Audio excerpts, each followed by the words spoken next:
थुमको लालीगुराँस नगरपालिका अन्तर्गत सोलमा भन्ने ठाउँमा चाहिँ यहाँनिर पर्यटकीय गन्तव्य एकदम सम्भावना बोकेको 3 छाँगे झरना रहेछ। यो भिडियोमा हेर्दा पनि यहाँनिर आएर एकदम भौतिक रूपमा अवलोकन गर्दा एकदम सुन्दर झरना रहेछ। यहाँनिर चाहिँ 3टा छाँगा भएको झरना यहाँनिर छेकिएको छ। भएको कारणले गर्दाखेरि चाहिँ एउटा 3 छाँगे झरना भनेको रहेछ।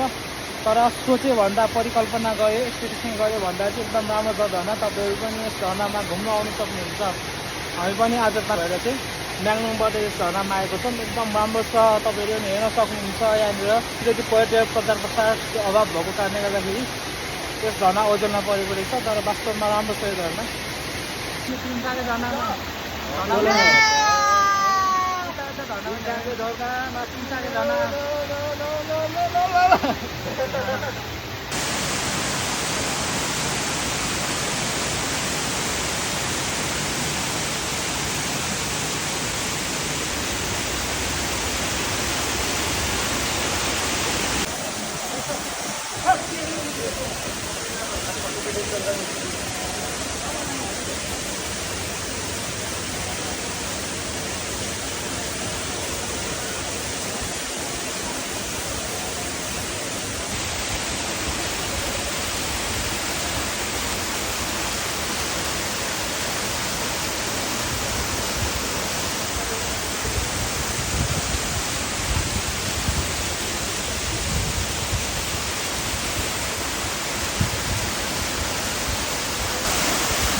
गुराँस नगरपालिका सोलमा अवस्थित पर्यटकीय स्थल पर्यटकीय गन्तव्य ओझेलमा रहेको रहेछ। अलिकति पर्यटन प्रचार प्रसार कमी भएको यो चाहिँ 3 छाँगे झरना सोलमामा अवस्थित। यहाँ एउटा छाँगा छ, यो अर्को छाँगा, 2 छाँगा र एउटा छाँगा चाहिँ यहाँ छिकिरहेको छ पानीले।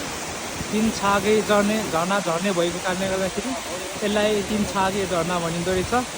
एकदम सुन्दर छ, उत्कृष्ट छ पर्यटकीय रूपमा। तपाईँहरू पनि यहाँ त्यस ठाउँमा आउन सक्नुहुन्छ, घुम्न सक्नुहुन्छ। एकदम राम्रो छ।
हानेको होइन हामीलाई बोल्दा नै आउँछ होला। सिर्की हान्नु